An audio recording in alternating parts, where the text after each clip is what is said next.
우리 지난 시간까지 느헤미야서를 우리 살피시면서 작년이었었죠. 그래서 일단 역사서의 마지막 부분을 우리가 다 살폈다라고 끝을 내리고 했다가 사실 진짜 역사서의 끝은 이 에스더가 끝이죠.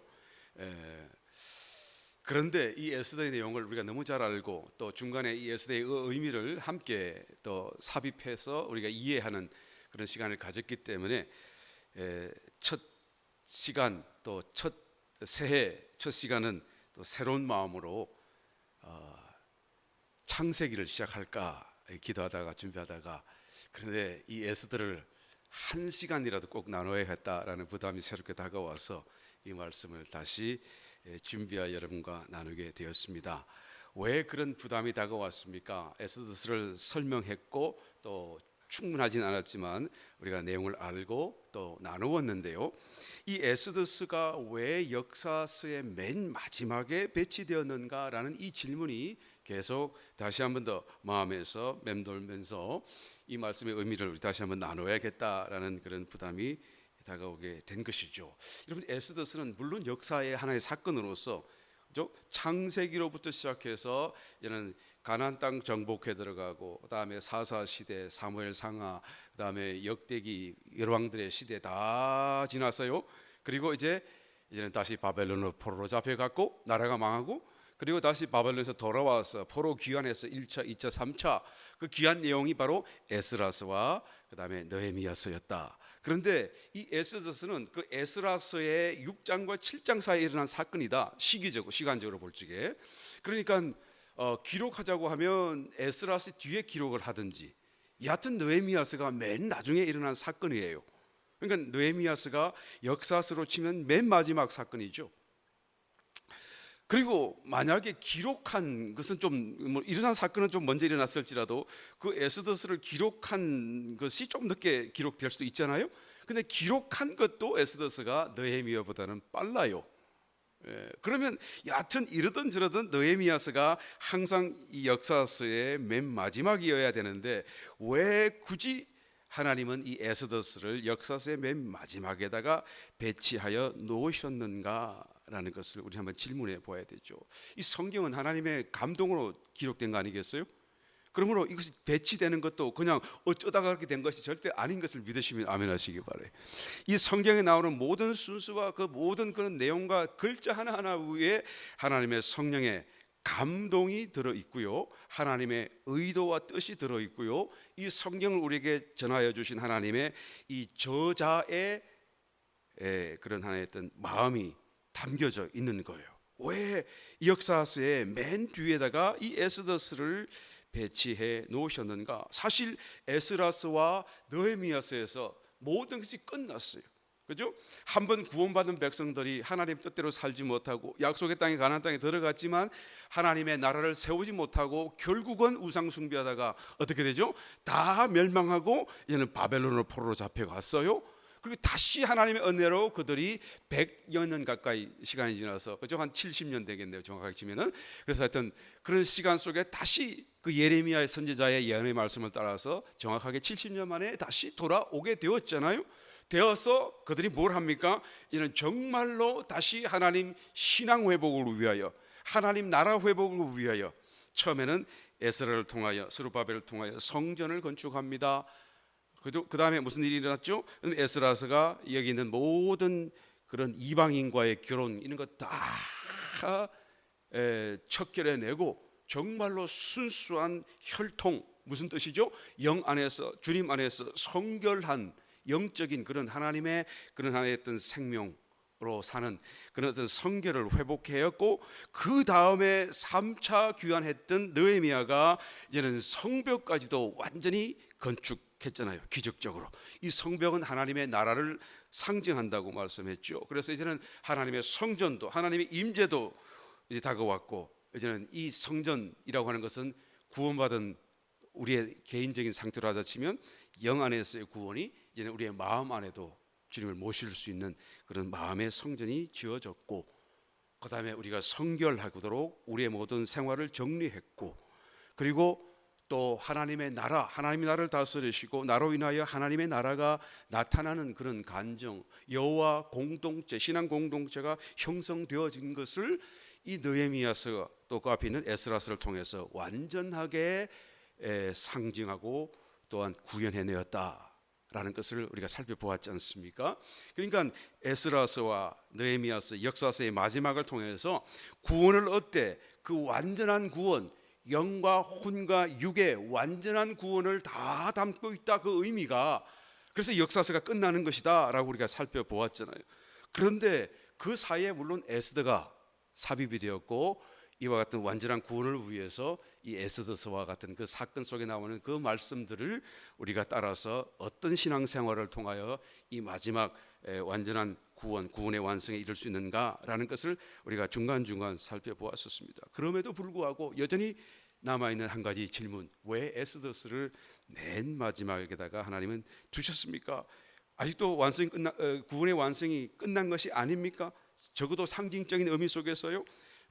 왜 에스더서를 통해서 하나님은 무엇인가를 우리에게 말씀하기를 원하시는데 그것은 과연 무엇일까요?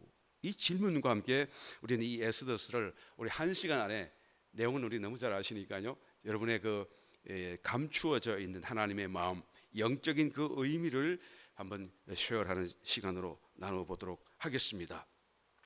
이 질문과 함께요, 마음속에 계속 왜 이 에스더가 역사서의 마지막에 있는 것인가.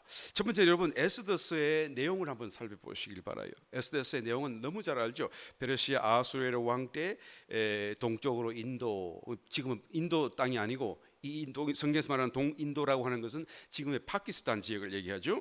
서쪽 구서 이디오피아, 아프리카 지역, 북단 지역까지 거대한 하나의 제국을 형성했어요.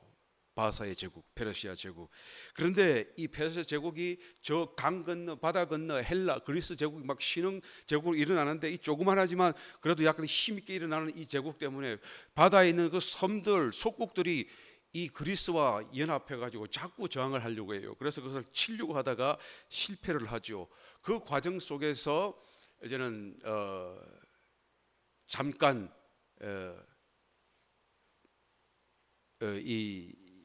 그 왕, 본문에 나오는 아수에르 왕이 이제 잠깐 어떤 쉼을 갖고, 또 내부적으로 뭔가, 우리가 전쟁에는 패했지만 그러나 나라가 망한 거 아니다. 아직도 우리나라는 강력하다. 그 전쟁만 졌을 뿐이다. 우리가 언제든지 다시 힘을 키워서 또 다시 재정비해서 우리가 그리스를 치고 세계 제국으로 설 수 있다라는 것을 과시하기 위하여 이제는 모든 그 어마어마한 제국 땅에 있는 그런 흩어져 있는 지역들을 127도로 나누어서 그 도를 다 방백들에게 맡기고 이제 통치하던 중에 이제는 전쟁에 잠깐 졌기 때문에 혹시 사기가 제압될까봐 그들을 다 한 줄에 모으고 수산성, 그죠? 도읍에다 모으고 장장 6개월 동안 잔치를 그냥 쉬지 않고 잔치를 벌려요. 어마어마한 규모예요. 막 호화스럽게 사치스럽게 짝이 없는 그런 어마어마한. 그래서 그냥 우리 제국이 이렇게 부강하다, 그 전쟁 한번 져도 그건 아무것도 아니다. 그거는 실제로 그랬고요. 언제든지 또 싸울 수 있는 그런 힘이 있다라는 것을 뽐내서 자랑하죠. 이 6개월간의 잔치가 다 끝난 뒤에 또 일주일 한 번 더 그 수산성에 있는 백성들을 위해서 공개 잔치를 벌이게 되는 거예요. 그 잔치가 다 끝나갈 때 이 왕이 막 이 주홍에 이렇게 도취되어서 왕비를 자랑하고 싶은 거예요. 왕후를 자랑하고 싶어서 나오라 그랬더니 왕후가 나는 안 가겠소. 내가 뭐 백성들 앞에까지 내가 나서서 이렇게 보일 게 뭐가 있어 하고 안 나갔더니 이 아하수에르 왕이 대노하는 사건이 벌어지죠. 바로 이것이 에스더서의 1장의 사건입니다. 그 다음 이야기는 안 해도 여러분 잘 아시죠? 안 할 거예요. 그렇게 해서 이제는 다시 그 왕후가 폐위당하고 다시 에스더가 왕후로 간택이 되어지게 되는 것입니다. 그래서 정말 그 간택되어진 뒤에 다시 이 왕이 자기의 제2인자로서 하만이라는 사람에게 모든 실권을 다 주잖아요. 이 하만이 높아지고 높아져서 어떻게 해요? 그래서 모든 사람 앞에 막 신적인 존재로 군림하기 시작하는 것이죠. 그런데 이 하만에게 대항하는 한 사람이 있었어요. 사실 대항하려고 대항한 건 아니죠. 신앙 때문에 자기는 신앙을 지키려고 그러는데, 그런데 그것이 바로 모르드게였고, 그 모르드게는 에스더의 삼촌이었는데, 그 모르드게가 그에게 절하지 않음으로 인해서 이 이야기가 이제는 대결 국면으로 접어들고, 에스더스가 이제는 모르드게와 하만의 이 두 사람의 대결 구조로 쭉 이야기가 주고받고 이런 전쟁을 하는 사건이 벌어지게 되죠. 근데 이 내용이 정말 드라마틱해요. 실제 우리가 보는 드라마보다 훨씬 더 드라마틱. 그냥 어떤 희곡 작가가 이것을 꼼꼼하게 그냥 아주 짧은 시간에 컴팩트하게 그냥 다 만들어 가지고 하나도 빈틈이 없이 정말로 짜임새 있게 쫙 만들어 가지고, 이걸 만약에 모르던 사람이면 이것을 하나님의 드라마를 보게 됐다고 하면 정말 가슴 졸였다가 막 그냥 확 승리의 환희 막 그런 일어나서 박수를 쳤었을 만큼 아마 굉장한 그런 하나의 드라마 같은 사건이 바로, 여러분 정말로 이게 사실이었을까? 이게 정말 이것이 정말 다큐멘터리로 있었는 역사적인 사건인가 할 정도로 그 시간 속에, 짧은 시간 속에 드라마틱한 사건이 전개되는 그런 엄청난 내용이 바로 이 에스더의 내용인 것이죠. 그래서 하만과 모르드게의 갈등 구조다라는 거예요. 그런데 이것이 다만 거기서 어떤 싸움을 싸워서 이기고 유대인들이 하나님의 은혜로 구원받게 되었다라는 그런 하나의 어떤 이야기를 하려고 한 것이 결코 아닌 것이죠. 이 에스더 3장 1절로 가서 보게 되면 이런 말을 지금 기록하고 있습니다. 그 후에 아수에로 왕이 아각 사람 함므다다의 아들 하만의 지위를 높이 올려 모든 함께 있는 대신 위에 두니, 제2인자를 만들었다는 얘기죠. 그래서 이 하만이 막 얼마나 어깨에 힘을 주고 모든 사람을 그냥 자기를 굉장히 높여가지고 아마 그런 신적인 대상까지로 경배할 수 있도록 아마 사람들에게 억압을 했던 것 같아요. 여하튼 이런 권세를 등에 있고요. 근데 여기서 중요한 것은 이 하만을 소개하면서 이 에스더서가 아각 사람이라고 얘기를 해요. 이 하만을 아각 사람, 이 아각이 누굽니까? 아각은 사무엘상에 가서 보게 되면 그 아말렉 그 족속의 왕이 아각이었었어요. 하나님이 이스라엘 첫 왕인 사울 왕에게 아말렉을 쳐서 그들을 다 무너뜨리고 징벌을 하되, 그 아말렉에 속한 것은 그냥 뭐 위에부터 아래까지 남녀노소를 불문하고 하나도 남기지 말고 다 죽이고, 그리고 거기에 속한 모든 우양 가축도 다 죽여라, 정말로 다 죽여라.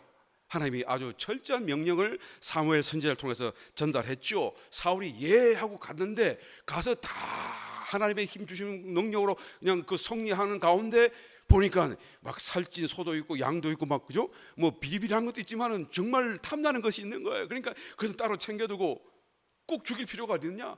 이거 우리가 하나님 앞에 제사 지낼 때 드리면 또 좋지 않겠는가? 죽일 건 죽이고 사람은 다 죽였다. 그런데 또 왕은 안 죽였어요.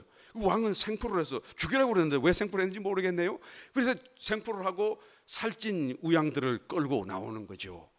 하나님이 그것을 보시고 후회하셔서 사무엘에게 가서 내가 너를 버린다 전달하고, 그리고 또 다른 후임자 왕을 세우도록 하라. 여러분, 이 아말렉 사건으로 인하여서 사울 왕이 하나님께 버림을 받아요. 그 아말렉의 왕이 바로 아각이었죠. 그 아각이 이제는 생포되었잖아요. 하나님 죽이라고 그랬는데 왜 생포했나요?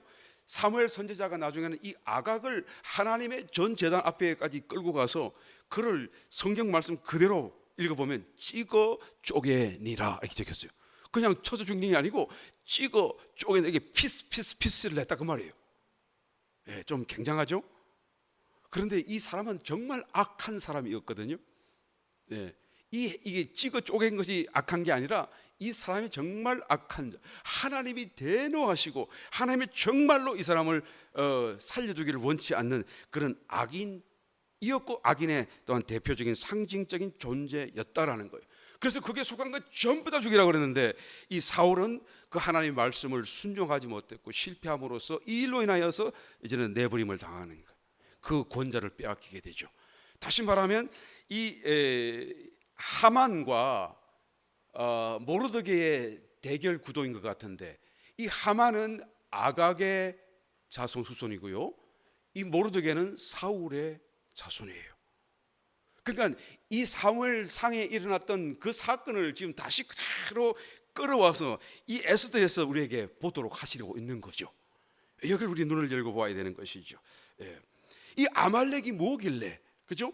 처음부터 그냥 이 아말렉의 후손이라고 하면 될 걸 갖다가 아각 사람 이렇게 얘기를 하는 것은, 그죠? 특별히 그 아말렉의 왕 아각의 사건, 그 사건을 지금 생각하도록 만드는 이 성경적인 의도가 이 속에 담겨져 있는 거예요. 그래서 지금 하만과 모르드게의 대결 구도 같으나 사실은 이 대결이 그 전부터 있었고, 그죠? 사울과 누구예요? 이 아각의 싸움이었는데, 이 싸움에서 사울은 하나님의 뜻대로 하지 못했고 실패했다라는 것을 다시 끌고 와서 여기서는 승리하고 절대 실패하지 않도록 이 대결 구도를 지금 다시 한 번 더 만들고 보여주고 있다는 것을 이 에스더스에서 우리는 읽을 수 있어야 되는 것입니다. 그래서요, 이 아말렉은 사실 성경을 찾아보게 되면 굉장히 신비한 하나의 어떤 족속, 민족, 이 아말렉은 어디에 살았는지, 어느 민족인지 어느 족속인지 분명하지가 않아요. 그 흔적이 역사에도 남지 않아요. 그런데 성경에는 분명히 존재하고 하나님은 그토록 싫어하셨고, 그리고 또 성경을 찾아보게 되면 지역도 광활하게 이 사람들이 흩어져 있었던 것을 볼 수 있어요. 그런데 지금 어느 족속이든지 한 족속이 살아있다고 한다면 그 족속에 흔적이 있어야 하고 역사가 있어야 하고 뭔가 어떤 그런 연계성을 가지는 어떤 후손들이 있어야 되는데, 이 아말렉은 그건 없어요. 너무 신비한 하나의 어떤 존재라고 할 수밖에 없는데, 그러나 아주 어느 족속, 어느 민족인지를 모르겠고 어디에 분명하게 살았는지 모르겠지만 여하튼 넓게 퍼져서 살았다라는 것은 성경에서 기록하고 있죠. 아말렉이 처음 성경에 등장하는 것은 창세기 14장에서 나오는데요, 그때는 아브라함 시대였어요. 아브라함이 조카 롯을 구원하기 위해 소돔과 고모라가 인근 5개국 연합 군대에 그죠? 공격을 당해서 같이 포로로 잡혀가는 그 시점에 이제는 벌써 성경에 기록하고 있어요. 벌써 아말렉이 그 땅을 이제 그 주변에 넓게 가지고 있었다. 그 창세기 14장에서부터 이 아말렉의 등장이 소개되고 있죠. 그런데 이 아말렉이 이스라엘과 처음으로 접전한 사건은 바로 출애굽 당시에 일어나기 시작한 것입니다.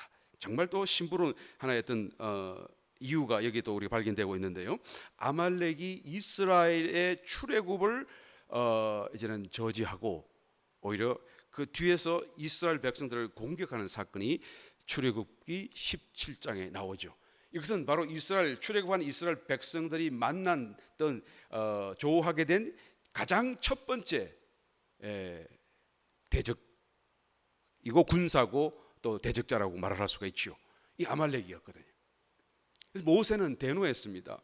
이 아말렉이 얼마나 간교한지 말이죠. 앞에 정면으로 싸움을 싸우지 않고 뒤에 후방으로부터 뒤에 쳐져서 힘이 없는 그 사람을 때려서 이제 점령해가는 그런 식으로 아주 간교한 전략과 더불어 이스라엘을 이제 그 가나안 땅으로 가지 못하도록 하는. 그래서 모세는 대노하여 산 위에 올라가서 손을 높이 들고 기도하고, 산 아래 여호수아가 모세를 대신해서 아말렉과 싸우는 전투 이런 거 기억하시죠? 손을 내리면 밀리고 올리면 다시 점령하고, 그 사건 정말 영적인 깊은 의미를 담고 있는 그 사건이 이 아말렉과의 전투 첫 번째 대적자들의 등장으로 성경에서 말해주고 있어요. 그래서 이것을 하나님께서는 모세와 여호수아를 통해서 승리하게 하시죠.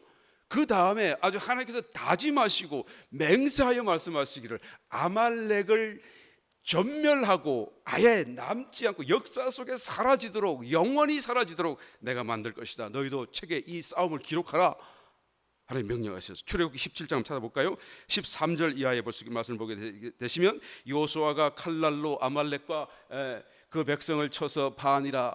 여호와께서 모세에게 이르시되 이것을 책에 기록하여 기념하게 하고, 지금 제가 말씀드렸던 그 사건 배경이죠. 여호수아의 귀에 외어 들리라. 내가 아말렉을 도말하여 천하에서 기억함이 없게 하리라. 모세가 단을 쌓고 그 이름을 여호와 니시라는 말이 여기서 나온 거예요. 그렇죠? 하나님의 승리, 이 승리를 방해하는 아주 끈질긴 대적자, 하나님의 그런 나라, 하나님의 그런 승리를 저해하는 그런 끈질긴 대적자로서 지금 아말렉이 기록되고 있는 것을 볼 수 있어요. 여호와 니시라 하고 가로되 여호와께서 맹세하시기를 여호와가 아말렉으로 더불어 대대로 싸우리라 하셨다 하였더라. 그러니까 이 아말렉이 아직도 계속 등장하겠죠, 그죠? 대대로 싸운다고 말씀하셨으니까요. 여기서 끝난 게 아니고 정말로 성경에 보게 되면 대대로 이 아말렉이 계속해서 등장하고 나타나는 것을 볼 수가 있어요. 이 아말렉이 도대체 누굽니까? 어떤 사람입니까? 어떤 족속입니까? 지금은 어느 나라입니까? 정말 알 수가 없어요. 왜 하나님이 유독 이 아말렉 족속들을 이렇게 정오하듯이 저주하셨는가? 사실 이스라엘을 대적했던 그런 대적자들은 많이 있었잖아요. 모압도 있었고요. 모압 왕, 그죠? 그 발락은 발람을 시켜가지고 지능적으로 그냥 뒤에 가서 막 그냥 저주를 붙게 하고 뭐 그랬던 일이 있잖아요. 그런 모압도 있었고 암몬도 있었고 에돔도 저항했고 얼마나 많은 나라와 대적자들이 있었는데요. 왜 유독 이 아말렉만 하나님이 이렇게 저주하시듯이 기억하시면서 이렇게 맹세하시기까지 하시면서 이런 말씀을 하시는 것입니까? 모세가 기록한 말씀 신명기 맨 마지막 25장에서 보게 되면, 맨 마지막 말씀 신명기에서 25장에서 보게 되면 그 이유가 두 가지로 기록되고 있어요. 이스라엘이 피곤할 때 뒤에 떨어진 약한 자들을 쳤다는 사건과 아주 그 지능적인 그런 그 대적, 또 어떤 면에서는 하나님은 약한 자들을 잃지 않으시려고 하는데 그 약한 자들을 그냥 아주 전략적으로 공격해 들어오는 이런 아주 간교한 대적자의 그런 공격들을 하나님은 더 예민하게 반응하시는 것이다라고 말씀할 수 있겠죠. 그 다음에 이 사람들은 하나님을 두려워하지 않았다. 아주 그의 본성적으로 하나님을 거역하고 반대하는 그런 어떤 아주 사단적인 그런 어떤 성품과 본성을 가진 사람들이었다라는 것을 대표하는 하나의 어떤 존재였다라고 지금 신명기 25장에서 말씀을 하고 있습니다. 그러니까 위에 사울과 사무엘 그 사건 속에서 말이죠, 하나님이 그 아각 아말렉 속한 모든 것을 철저하게 그것을 전멸시키라고 하신 그 명령의 그 이유를 우리는 충분히 이해할 수가 있는 부분이기도 한 것이죠. 그런데 이 아말렉이 그토록 신비한 거예요. 도대체 누구입니까? 구약을 연구하는 성경학자들도 사실 이것을 쉽게 정명을 하지 못하고 또 이것을 정확하게 정의를 내리질 못해요. 도대체 이 아말렉 족속이 누구냐? 지금의 어느 민족이냐? 사라졌다고 한다면 그러면 한때라도 있었던 역사 속에 어떤 나라 어떤 사람들을 얘기하는 것이냐? 자기들도 모르겠는 거예요. 성경 외에는 더 이상 다른 자료를 얻을 수가 없는 거예요. 그러니까 연구하다가 어떤 한 구약학자가 결론적으로 이렇게 말을 합니다. 아말렉에 대해서 설명을 이렇게 해요. 아말렉은 세상 가운데 영원히 존재하는 악의 상징이자 이스라엘이 가는 곳마다 만나게 되는 원수를 상징한다. 이렇게 말해요. 실제로 에스더서에서도 보게 되면 3장 그 10절에 가서 보게 되면 이 아각 사람 이 함므다다의 아들 하만을 소개할 때 아까 3장 1절에서는 그냥 아무 말이 없었지만 3장 10절에 가서 보게 되면 이 말 앞에 유대인의 대적 이런 말을 또 넣었어요, 일부러. 그러니까 이 하만의 어떤 그 위치, 영적인 그런 어떤 그런 의미가 정말로 어떤 대적자로서 분명한 어떤 위치를 가지고 있다라는 것을 우리가 여기서 다시 한번 더 확인할 수가 있는데요. 그러니까 구약학자도 연구하던 결과 이 사람들의 정체를 우리가 역사학적으로 딱 정리할 수는 없으나 그러나 성경적으로 이해한 결과 이 사람들은 어디로 가나 이스라엘이 가는 곳마다 만나게 되는 그 원수를 상징한다, 이렇게 결론을 내렸어요. 여러분, 가는 곳마다 만나는 원수, 항상 만나는 원수가 있었나요? 아말렉은 물론 자주 만나긴 했었습니다만은 실제로 그렇게 항상 만나지는 않았잖아요. 이것은 영적인 의미 속에서 우리가 좀 더 이 실체를 우리가 이해할 수 있는 것입니다. 그렇죠? 우리가 항상 신앙적인 싸움을 싸우게 만드는 어떤 대적이 있다고 한다면 그건 뭐죠? 삶의 문제가 아니죠. 어떤 기도의 제목이 아니죠. 뭐예요? 사단이거나 아니면 뭐 사단의 어떤 졸개거나. 그런데 사단도 항상 우리를 방문하는 건 아니잖아요. 사단의 졸개를 항상 만나는 것도 아니잖아요. 가는 곳마다 만나는 원수, 그러니까 사단의 어떤 대행자 같은 그런 어떤 대적이 우리에게 있다고 한다면 뭘까요? 누굴까요? 그것은 바로 사단도 아니요, 악한 천사도 아니요, 삶의 문제도 아니요, 결국은 다른 건 전부 다 간간히 일어나고 만날 수 있는 그런 대적이라고 한다고 한다면 항상 만나는 원수는 자기 자신, 자기 옛사람, 그죠? 언제든지 그냥 성질이 일어나고 언제든지 그냥 나로 하여금 거룩하게 살지 못하게 만드는. 왜 아멘 안 해요? 예. 자아의 문제잖아요. 예? 이 성질을 못 참고 옛사람, 옛성질, 옛생명을 못 이기는, 이게 바로 지금 성경이 나타나고 있는 아말렉으로 상징되고 있는 하나의 영적인 실체라고 말할 수가 있죠. 놀랍게 여러분 놀라지 마세요. 미드라시라고 하는, 그러니까 구약 성경을 이스라엘 백성들이 주해 해석을 해놓은 그런 하나의 해석 전집 미드라시라는 그런 게 있죠. 그러니까 성경을 해석해놓은 해석집이죠. 강해집이죠. 그 미드라시, 유대인들의 강해집, 구약 강해집. 그 미드라시에 이렇게 아말렉에 대해서 정의를 내리고 있습니다. 아말렉은 하나님의 승리를 가로막는 최종 장애물이다. 맞죠?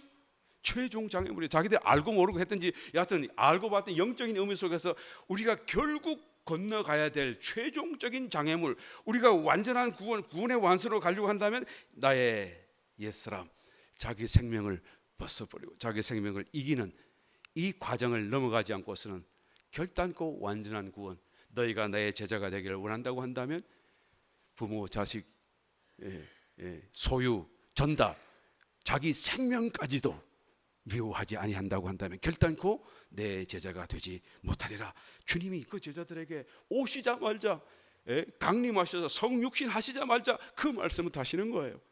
그러니까 뭐 꼭 굉장히 어떤 그런 신앙적인 성숙이 일어난 다음에 이제 비로소 그런 말씀을 한 게 아니라, 그런 사람에게만 필요한 것이 아니라 처음부터 내 자신의 생명을 내가 미워하고 그것을 이기려고 하고 그거 싸워서 내가 벗어버리려고 하지 않는다고, 그런 싸움을 싸워보지 않는다고 한다면 그것은 신앙의 길이 아니고 내 제자가 될 수도 없다라는 것을 주님이 말씀해 주신 것을 보게 되는 것입니다. 이 최종 장애물이다. 그러니까 너무 정확한 그런 하나의 정의를 딱 거기다 적어 놓은 것이죠. 개인적으로 보게 되면 자라고도 할 수 있겠죠. 아말렉이 누굽니까?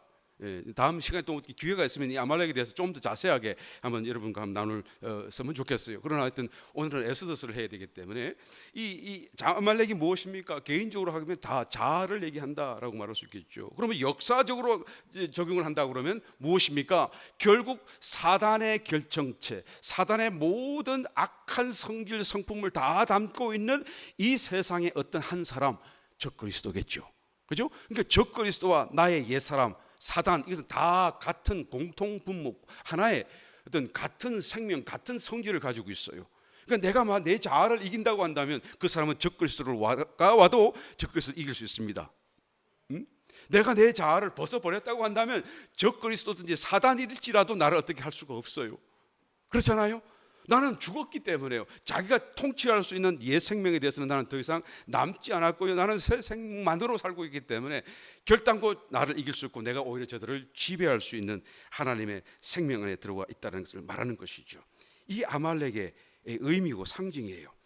그래서요, 이 하만이 상징하는 것이 사실은 자아, 영적으로 치면 자아이고요, 역사적으로 보게 되면 이런 모든 악한 성품의 총결정체, 그 사단과 똑같은 어떤 사람의 존재로 등장하게 될 한 사람, 즉 그리스도를 상징하고 있다라는 것을 우리가 말할 수 있어요. 그런데 실제로 이 에스더서에서 하만을 그렇게 계속 비유해주고 있어요. 에스더서 7장 6절로 가시게 되면, 여러분 성경 안 찾아도 괜찮아요. 에스더가 결국에는 잔치를 다 벌리고, 그리고는 여러분 잘 아시잖아요. 결국 그 왕 앞에서, 그죠? 유대 민족을 구하기 위하여 금식하고, 그리고 잔치를 이틀 준비하여서 그냥 왕과 하만만을 초대했다가 왕이 너무 에스더가 이뻐가지고 너 소책이 뭐냐? 나라 절반대로 떼어주겠다. 빨리 말하라. 왕이시여, 우리 민족을 우리 민족, 내 민족을 죽이려고 하는 사람이 있습니다. 나와 더불어 모든 민족을 다 죽이려고 하는 사람이 있습니다. 그 사람을 왕이시여 왕께서 좀 정리해 주시기를 원합니다. 그 왕이 대노하죠. 누가 감히 왕후의 이 민족을, 그죠? 그 페르시아 제국은 여러 민족이 들어 있잖아요. 세계 모든 민족이 들어 있는데 그 민족이 다양한 민족이 들어 있는 것은 당연한 것이 자연스러운 것이고, 그 중에 누가 있고 그 뭐 왕 아하수엘의 왕이 다 뭐 알 필요도 없고 외울 필요도 없잖아요. 또 그리고 그때까지도 이 에스더 왕비가 나는 유대인이라는 말을 안 했기 때문에요. 유대인인지도 모르잖아요. 그러니까 도대체 누가 왕후, 내가 이렇게 사랑하는 왕후의 그런 민족을 왕후와 더불어 전멸시키려고 하는 그런 계획을 가진 자가 있느냐, 그냥 대노하죠. 그럴 때 이 에스더가 뭐라 그러죠? 그 앞에서 왕이시여 이 악한 하만입니다라고 얘기를 하지. 이 악한 하만입니다. 그게 성경에 나오는 그대로 본문 말씀이. 근데 이 악한 하만이라는 이 단어가요, 숫자로 만들어 보면 666이 되는 거예요. 이 히브리어는 다 숫자가 있잖아요. 그때는 아라비아 숫자가 없었으니까요. 그러니까 A는 1, B는 2, C는 3 이런 식으로 숫자를 다 매겨 놓은 것이죠. 그러니까 이 단어를 히브리어를 다 모으게 되면 666. 이 666이 네로도 666이 되고, 교황도 666이 되고, 히틀러도 666이 되고, 컴퓨터도 666이 되고, 여러 개가 있습니다만 여러분 다 하여튼 뭐 가능성이 얼마든지 있어요. 여하튼 그 중에 하나로서 이 성경에 나타나는 단어 중에 이 악한 하만이라고 하는 이 단어가 666이 되는 것은 여러분 그냥 우연의 일치일까요? 절대 그렇게 아니겠지요.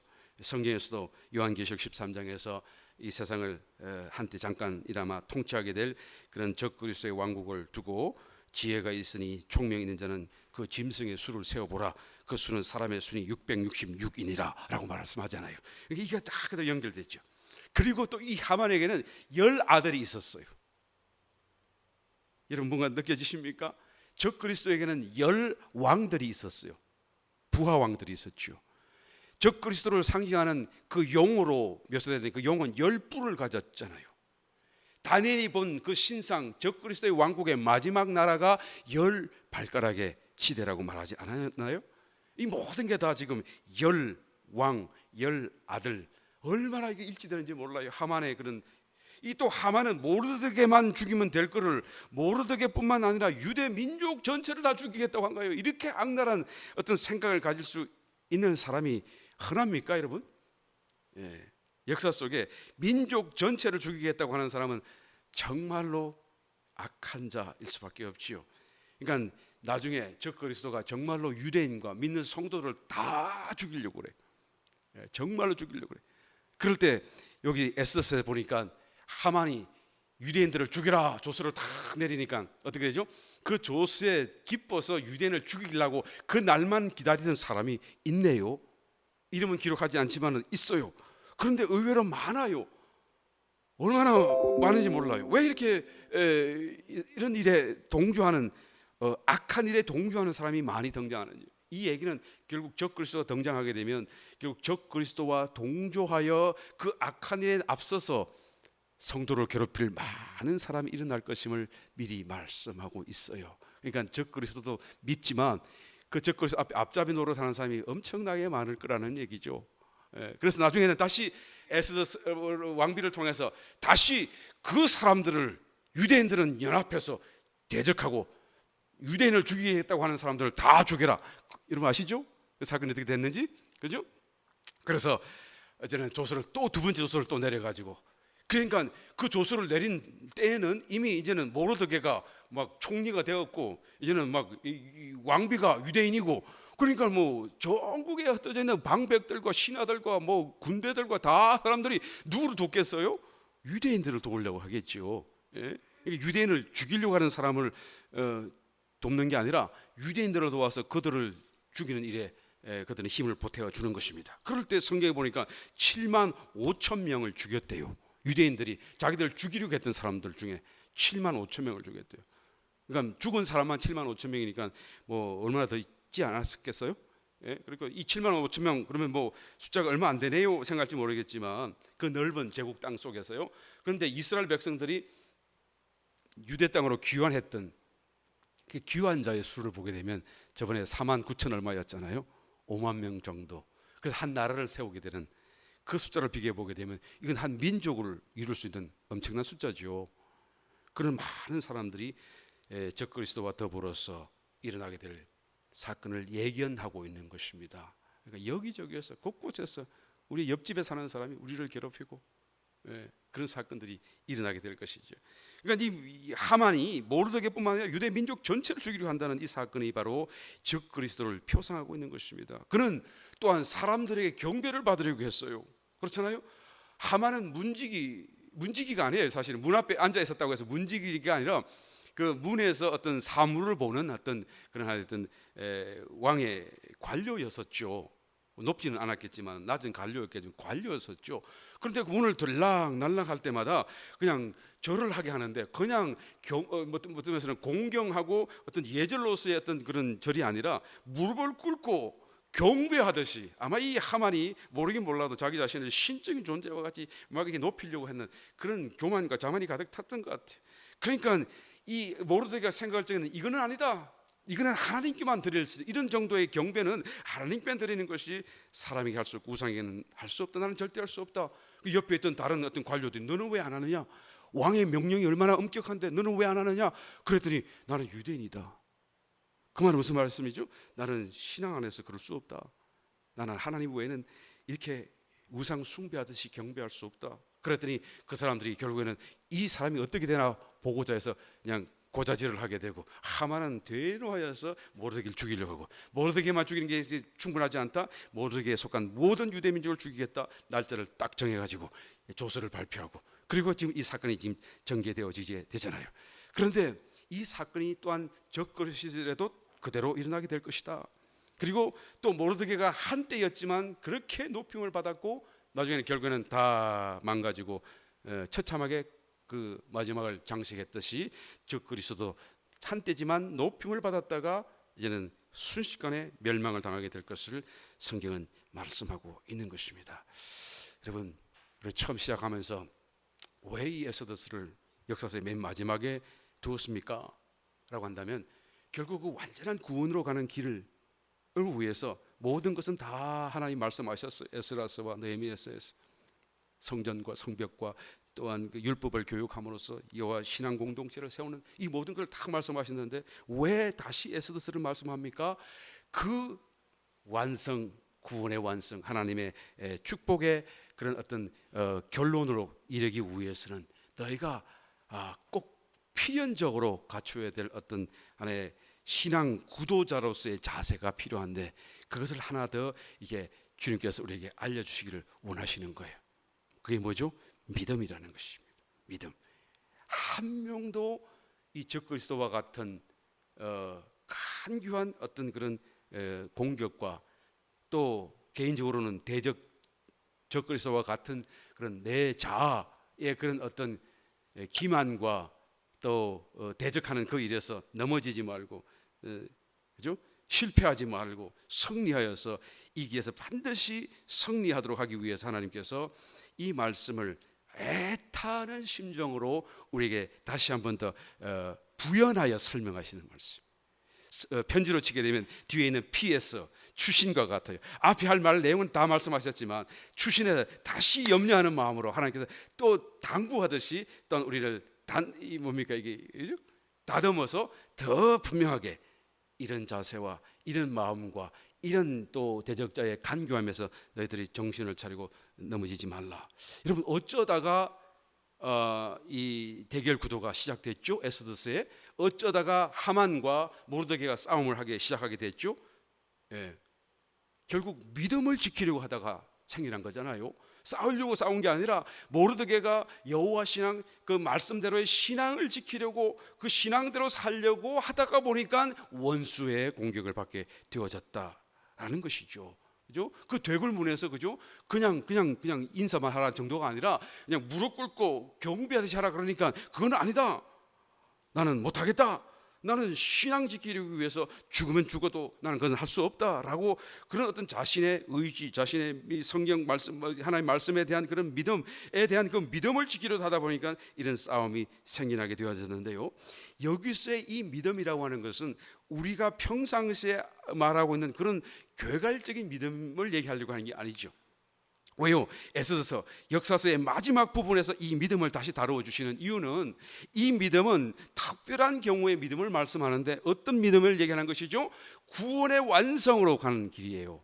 그죠? 바벨론 포로에 돌아왔어요. 내 마음에 하나님을 모셨어요. 마음의 성전이 이루어졌어요. 이제는 하나님 안에서 살기 시작했어요. 정말로 이전에 없던 또 다른 구원의 기쁨을 갖고 하나님과 하나 된 그런 임재 안에서 살고 있어요. 그리고 이제는 완전히 그 은혜 속에 들어가고 하나님의 완전한 그런 모든 축복 안에 딱 들어가서 하나가 되려는 그런 마지막 순간에 우리에게 필요한 한 가지가 있다고 한다면 그것은 무엇입니까? 믿음이라는 거예요. 이 에스더서를 통해서 그것을 지금 말씀하는 것이죠. 어떤 믿음이죠? 죽으면 죽으리라고 하는 믿음이죠. 그냥 믿는 믿음이 아니고 어떤 죽음을 통과하는 어떤 믿음을 얘기하는 것이죠. 사실 에스더는 이 결단을 내리는 그 순간 사실 죽었던 거예요. 마음으로는. 그렇죠? 내가 죽든지 살든지 이제는 나 손을 놓은 거예요. 왕이 나에게 거물을 내어 밀고 나를 구원하면 내가 살겠거니와 만약에 안 주면 나는 죽겠다라는 마음으로 죽은 거예요. 이 죽으면 죽으리라고 하는 이 마음의 결단이라고 하는 것은 살든지 죽든지 이 길 밖에는 없고 죽어도 이 길을 가겠다고 하는 정말로 마음으로는 자기 자신의 어떤 그런 어떤 그 생명, 삶을 포기하면서 그 너머에 있는 어떤 것을 믿음으로 정치하려고 하는 그런 하나의 결단이겠죠. 사마리아 성 밖에 그 문둥병자들이 그죠? 굶어 죽고 있었어요. 왜? 아람 군대가 사마리아 성을 둘러쌌고 나가지도 못하고 들어가지도 못하니까 그 사마리아 성 내에 있던 것만 먹고 살다가 보니까 이제 다 고갈됐잖아요. 더 이상 먹을 게 없어요. 그러니까 하루는 내 자식을 내고 그 다음에 또 다른 자식을 내고 인육을 먹는 이런 엄청난 비참한 상태까지 왔는데 그 바깥에 있는 문둥병자는 말할 것도 없죠. 성 밖에였지만 더 먹을 것이 없어요. 그러니까 성 안에서도 없고 밖에도 없고 가도 없고 이래도 죽고 저래도 죽으니까 어떻게 하죠? 이왕 죽을 것이면 차라리 적군에 가서 투항을 하고 저 적군들이 나를 받아주고 혹시 먹을 것 주면 내가 먹으리라 라는 심정으로 똑같은 죽으면 죽으리다, 살려주면 살 것이다 라는 마음으로 가지 않았어요? 갔더니 어떤 일이 벌어졌나요? 정말로 놀라운 축복이 자기들을 기다리고 있었던 거예요. 그래서 이 문둥병들이 기쁨으로 뛰면서 뭐라 그래요? 한참 먹고 막 챙기다가 그죠? 그래서 한번 생각해, 성중에 지금 굶어 죽는 사람들이 생각났잖아요. 그래서 이 아름다운 소식을 저들에게 전하지 않으면 우리가 천벌을 받겠다라는 생각. 그들이 뭐라고 그랬죠? 아름다운 소식이라고 그랬어요. 이게 복음이에요. 이게 굿뉴스라고 해요. 이게 복음이 정말로 우리에게 주시기를 원하는, 그냥 우리가 그냥 지옥 가지 않고 천국 가게 되었다는 그런 정도가 아니고요. 정말로 하나님 주시고자 하는 그런 기쁨이 넘치는 삶과 생애, 그 다음에 모든 하나님의 풍성한 축복이 다 들어있는 거예요. 죽은 뒤에는 말할 것도 없고 살아있는 지금 이 순간에도 거예요. 그게 복음이라는 거예요. 문둥병자들이 이 복음을 내가 전하여야겠다, 아름다운 소식을 전하여야겠다. 그런데 그것을 어떻게 얻었나요? 죽음 건너편에. 우리가 죽으면 이 복음의 세계로 들어갑니다. 물론 뭐 준비가 안 된 사람은 좀 고생하다가 올라가긴 하겠지만 말이에요. 이 의미를 아시죠, 여러분? 여하튼 그래도 결국은 가게 돼요. 복음으로 가요. 천국으로 가고요. 그런데 살아서 이 복음으로 가기 위해서는 어떻게 되죠? 살아서 죽음을 통과해야 되는 것이죠. 이게 죽으면 죽으리다. 즉 완전한 구원으로 들어갈 수 있는 저와 여러분 되시기를 열심히 축원합니다. 삶에 당하는 문제들을 통하여서 여러분 믿음을 계속 연습해 가야 돼. 그 문제를 통해서 어떤 각오로 연습을 해야 되죠? 죽으면 죽으리다. 죽으면 죽으리다. 정말 자기 자신을 놓지 않으려고 하니까 그 문제가 어려운 거예요. 죽으면 뭐가 어려워요? 죽어버리면 그죠? 문제가 될 수가 없어요. 그런데 죽으면 죽음으로 끝날 줄 알았는데 아니라는 거죠. 꼭 이것을 믿으시길 바라요. 이걸 지금 에스더스가 말하기를 원하는 거예요. 예? 요거 다음에 죽음은 끝난 줄로 생각하는데 죽음 뒤에 정말로 우리가 바라는 그 이상의 어떤 하나님의 축복, 복음이 기다리고 있다라는 것을 말하는 것이죠. 그러니까 죽으면 죽으리다. 이런 불태진 정말 불타협의 그런 믿음을 우리가 체험적으로 경험도 해야 되고 만들어가고 연습을 해야 되죠. 그러다 보면 우리가 정말 아담의 본성, 하나님을 의심하고, 그죠? 하나님이라도 의심하는, 죄 짓기 전부터 하나님을 의심할 수 있었던 그 아담, 그죠? 사람의 본성, 최초의 자연적인 생명, 그 생명조차도 다 벗겨지고 이제는 죄도 알고 악도 알고 죽음도 알고 삶도 알고 거룩함도 알고 하나님도 알고 사단도 알고 된 이 모든 걸 알고도 하나님을 선택할 수 있는 이런 놀라운 어떤 그런 생명 안에서 우리는 하나님과 하나 될 수 있는 완전한 구원으로 나아갈 수 있게 되는 줄 믿습니다. 바로 이것을 에스더에서 말하고 있는 줄 믿습니다. 오늘 본문 말씀 마지막 부분에서요, 이 유대인들의 제가 다시 한번 읽어봅니다. 2절 말씀 한번 읽겠습니다. 3절 말씀, 유다인 모르드게가 아하수에로의 수에로 왕의 다음이 되고 제2인자가 되었다는 얘기죠. 그렇게 높임을 받았다는 얘기죠. 유다인 중에 존대하여 그 허다한 형제에게 부러움을 받고 사랑을 받고 그 백성의 이익을 도모하며 그 모든 종족을 안위하였더라. 그죠? 이 모르드게가 유다인이잖아요. 유다인이면서도 유다인들에게 부러움과 사랑을 받고 존경을 받고, 그죠? 그러니까 구원받은 백성들 중에서도 이기는 자가 되고, 구원받은 백성들 중에서도 하나님의 백성들 중에서도 신부가 되고, 이런 엄청난 위치를 여기서 지금 말씀해주고 있는 줄 믿습니다. 저와 여러분 다시 한 번 더 이 말씀 우리 한 번 더 꼭 집에 가서 우리 나눈 이 말씀을 가지고 이해를 가지고 한 번 더 읽어보시길 바라고, 이 말씀들의 내용이 이 마지막 상태 구원의 완성을 위하여 하나님이 이 말씀을 왜 하시는 것인구나 하는 것을 새롭게 깨닫고 또 은혜로 채워질 수 있는 그런 귀한 시간이 되시기를 바랍니다. 이것으로서 정말로 하나님이 성경을 통하여 역사서를 통하여 정말로 주시고자 하는 구원이 무엇이다, 그 구원의 끝은 무엇이다 라는 것까지 우리가 다 살펴보았어요. 다음 시간에는 이 새해를 시작하시면서 다시 이제는 창세기 처음서부터 다시 이제는 이 말씀을 나누게 될 텐데요, 이 말씀들의 내용을 하나하나 자세히 들어가지 않고 정말로 굵직굵직하게 다시 한 번 더 이런 이해 속에서 그 이해를 좀 더 도와줄 수 있는 그런 하나의 깨달음으로 나눌 수 있는 그런 말씀들로 한번 준비하여 나눠 보기를 원합니다. 여러분 많이 기도해 주시고 또 참여해 주시고 함께 또 은혜를 나눌 수 있는 시간으로 만들어 주시길 바랍니다.